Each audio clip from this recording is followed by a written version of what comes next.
Una natin itong titignan guys, itong may humupa ditong lupa. Tapos meron po siyang malaking bato doon.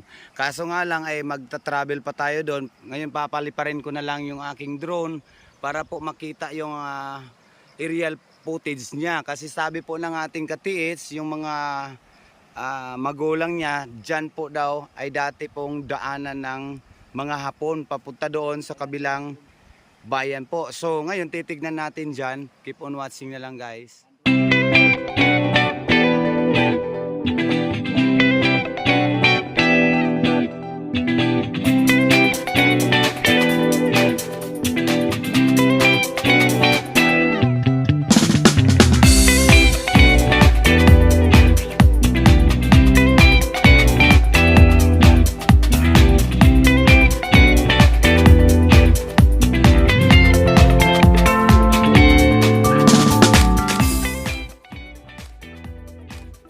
Ayan guys, so makikita natin itong bato guys, na ito daw guys ay gustong ihulog o gustong ibaba ng may-ari dito.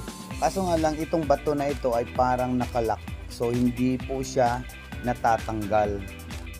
Sabi ng ating katiits, nung nalapitan daw niya yan sa isang araw ay sabi niya ang dami pong nakaguhit at ang gulo-gulo po, may mga number daw at saka yung isa na parang arrow. Ayan guys, zoom natin siya guys.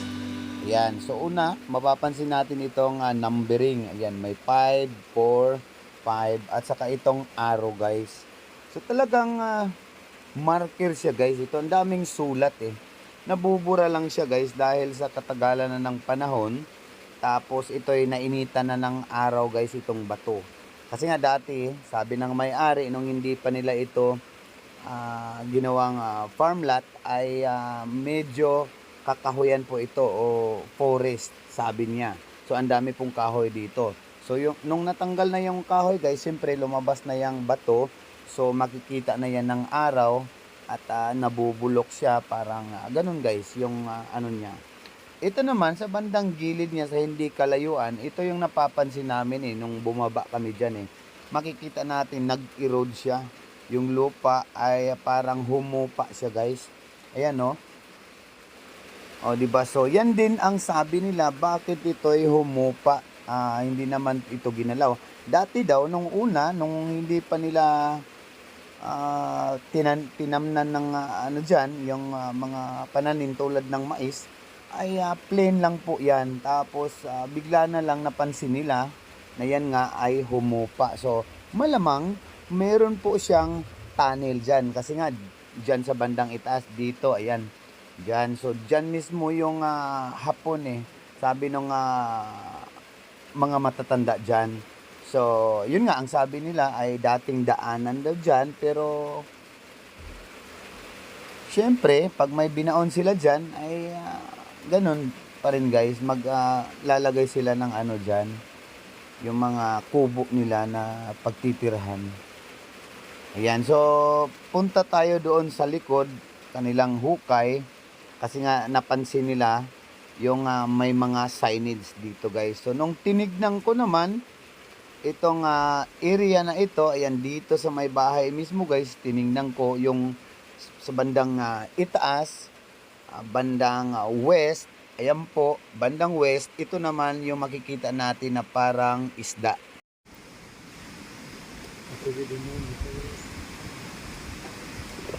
Ayan po siya guys.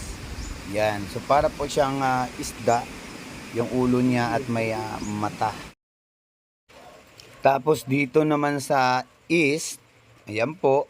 Ito po yung nakikita ko, may bato na ang sabi ko bakit may hukay, sila pala yung naghukay dyan dahil meron itong kakaibang hugis guys. Ayan, mapapansin nyo guys, may isang mukha ng palaka. So pag ibig sabihin palaka sa east, ibig sabihin sa tabing ilog po yung treasure dyan. Tapos yung isda naman, ibig sabihin ay underwater. So magkatugma po sila guys. Dito sa bandang east, meron siyang palaka na sign. Tapos sa west, meron siyang isda na sign. So So, ibig sabihin guys, nasa tabing ilog o sa ilog mismo guys. Ayan.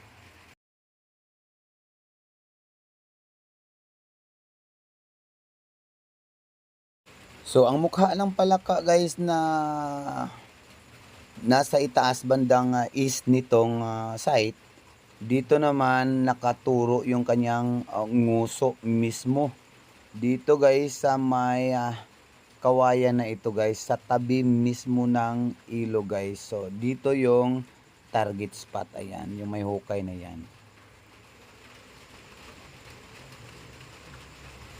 So, siyempre guys, pagkatapos ng pagdikod, ayan, pagdikod natin ay gamit lang yung ating drone para hindi na tayo, ano guys.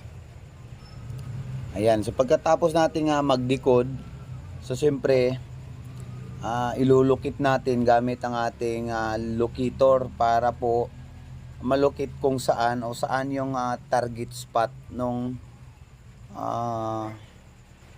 burial deposit o kung saan yung treasure na nakabaon guys. So kinonfirm natin guys gamit ang ating GTR long range locator at iba pa. Tapos dito nagtuturo guys, ayan. So i-check na natin yung kanilang butas guys gamit naman ang ating Maria technology. Ayan.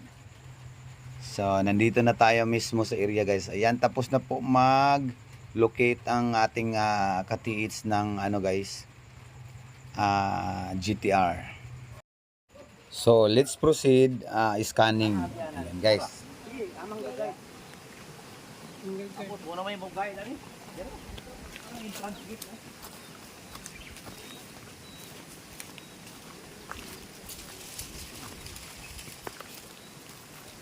Wala mo mga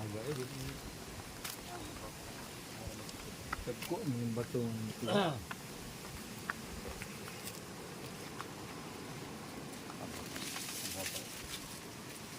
mga 8 feet, 7 to 8 feet pa siya.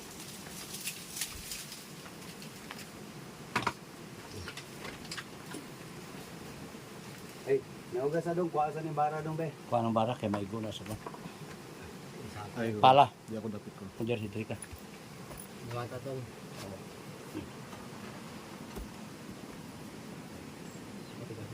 Kani gid ko ba break ha?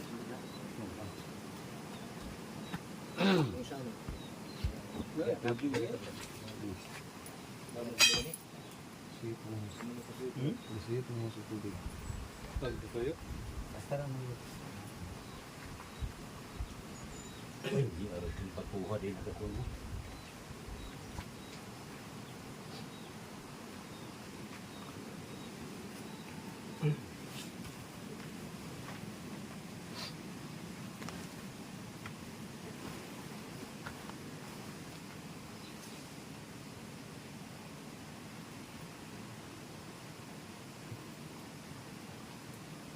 Liwin. Mana? Di na mo.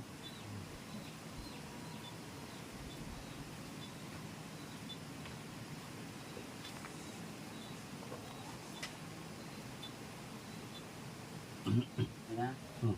Sana sana.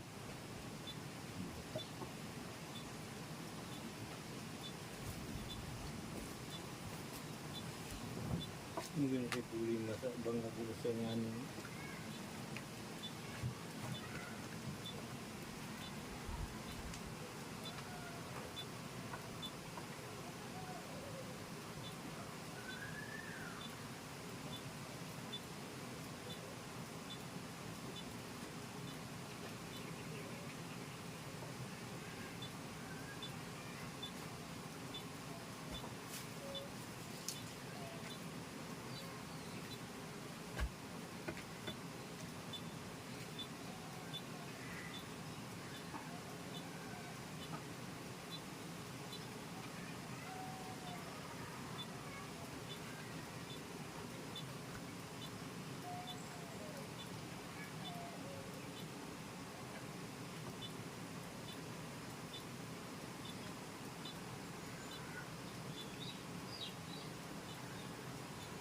Bangag ko kayo.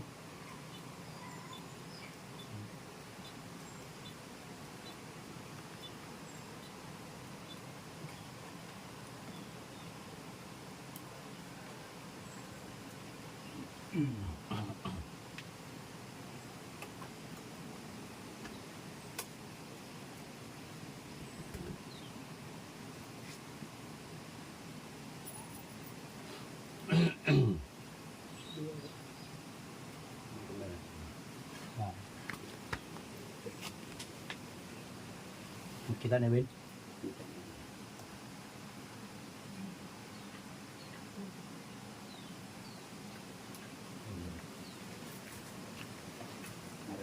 Araw. Magyapon na. Muli akong purma.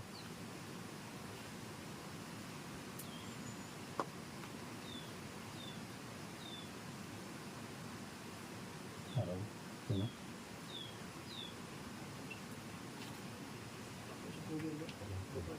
Eh, dito ko nagsugod. Ah. Naali ani ilalom ano ba to? Kini ba to? Wala gini sentro niya, di ako tong hard niya, lalo man. Dire tong target first Yeah, target ana. to sa scanning utong una. Yeah. Dire. Dili. Ani, ani, dili, ani. Kung wala pagi Oo. kuan gablihan. Oh. Ah. Okay, explain ako sa inyo yung iba ba. Sige, Tingin. Abire kay mo agi ko.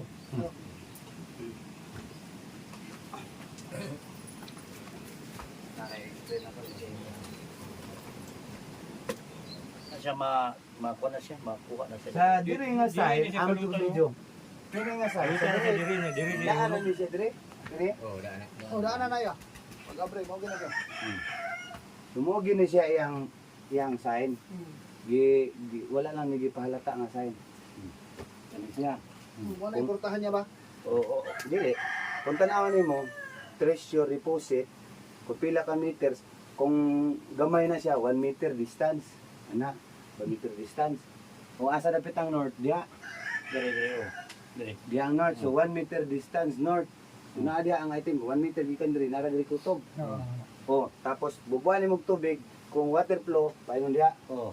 So diya gid ang, diya gid ang treasure. Kana mahulog ang tong nara gid ya. Diya gid ang treasure niya na. Treasure Diyan, deposit to. Eh kato mo na tong tubig, sumabot dito mo tulog. Treasure deposit around here, bubuan mo tubig, dito na siya, paingon. Ano siya, 1 meter distance north. So kana siya, may tunong. Kana siya. Kaya mo pag itudlo tong hard na ilalom yan, nagkana, di ano lang yan. Ang heart dayan diya, paingon pa ilalam. Ilalom Opo. na. Tusok. So bot ipasabot kung ang kuha sa 3D nga it's either nas bato Ay dai or nasa ilalom. Under 3.48 meters pa. Kulang pa og 3.48 meters. So ubos na nga na. Basta. Ubos na pero inani pa pud kalawom. 3 meters man eh. Tulo mo po ba? Oh, ana gina siya. Sa- Kay Sa amo ni na. kung kuha ni mo pattern, kung kuha ni mo pattern sa wala pa ni siya matambaki or wala pa nag-erode ang sapa man ni dati. Oh. Kani lutaw ni. Lutaw na siya. Lutaw ni Gilo. Lutaw ni siya. Mo ni siya ang STM. It's na siya. Surface trail marker. Mo ni siya surface trail marker. 1 meter distance load. Load. Tapos way. Diha dapit nga part. So mo din na reference niya katong na heart. Oh. Mo na siya. So kung mag-counting ko ka og burial gikan dire paingon didto, mabaw pa kaya ng 3. Wa pa nakabot. Ah, wala pa. Uno media pa na. Uno media pa. Oh, di ba? Eh kanina natambak naman eh. Tambak wala na naman labot kini bag-o man ni ngayon ta. Oh, kinulutaw na isa una. Totoo sa Oh. makita na nako na Ano sa yun ako ang ano? posisyon pa lang ibalhin ang suba. Oh. Kay ni gamay naman.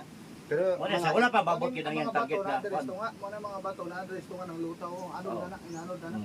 kani gid sigurado yung kuan ni STM gid siya. Surface trail marker gid siya. Confirm dito speakers nga na ay butas ka na bang nailiki. Laki. Kulog Di ba? na yata. Kulog na siya. Dili na. Dili na repet nakulog. Kauban na sila anaw. Anawang iyang kaya.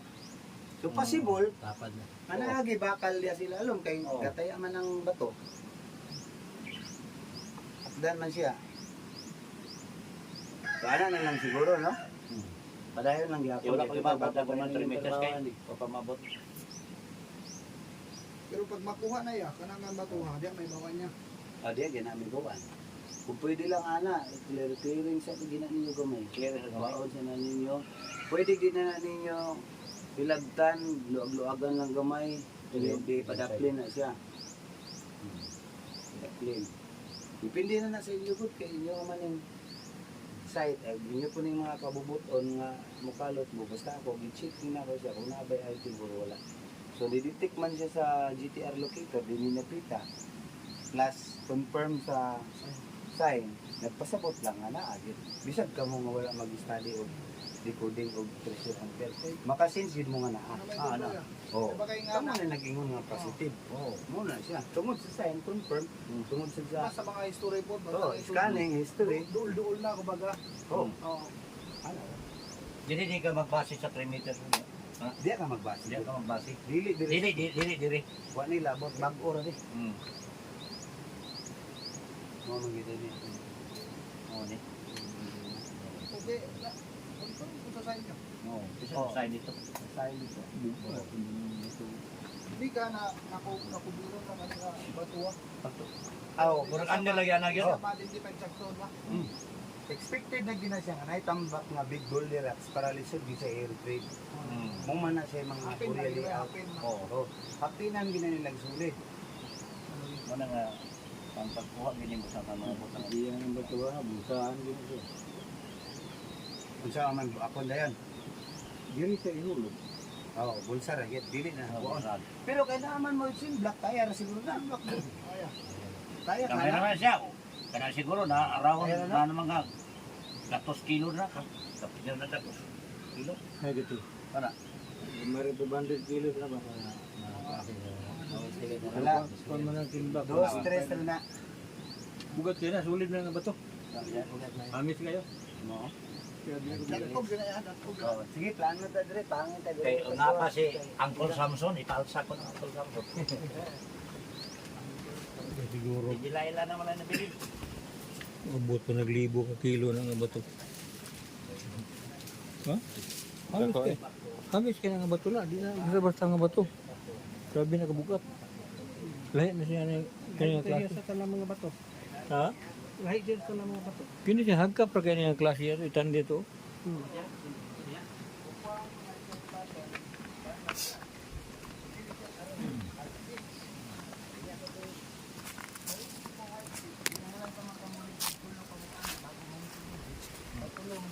Pero may ibutan na rin.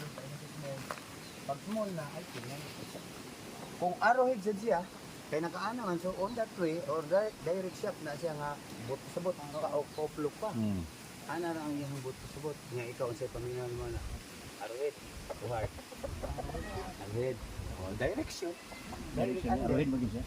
Tumpak sa Sa tumpak mga sa history, 3D. makakita ko no kay nga na, tuldol lagi ko no. Tumpak sa 3D. Kung Ikaw rin sa 3D lang direct shot siya, kung arrowhead. Kay nagana mo ka. Oh, Ha? Ito ganyan nga ba to? Ha? Ito sa nang kaya nga, nagapilit siya kita ba? Ganyan na ako, ay ganyan yung tanduga. Pagkabasa pa nga ako. Pag dito na nga ako nagkatog, kuha ko na ito. Masig ilan yung salibag. Kuha na ko ito, bilugit ako. Naram nga po dito. Ang tuloy yan eh, kung naman, tubang ni mo sa earth. Triangle siya. Napaksiyan naman ko na dire. Sakto nyo kayo napaksiyan na dire kay. Oh, napaksa na Wapo ko kayo pagkapurma niya kay. Katong ako rito Pero nga, sa binaibang ito yun di ba no? triangle, yung mong Anak apa na niya, ano natindog siya. Dapat plata na ba? Kung dahayang na na siya, mag-charge mo natural lang siya kahit may okay. Pero kay kabarog siya. Plus na confirm na itong magpakit sila lom. Ano ba ito nga po bang kao nung magpakit? Okay. Lagi naputoy araw na sa ulo yan naganaw. Oh, ana iyang mata ba? Hindi ba ko nagdagkog to kay. Wala po kaya ang marker eh. Kung may dat ba? Pagkatik yung murag guwapo yung atas ya. Lagi ana gulo. Post na na imong video. Dong. Post na po.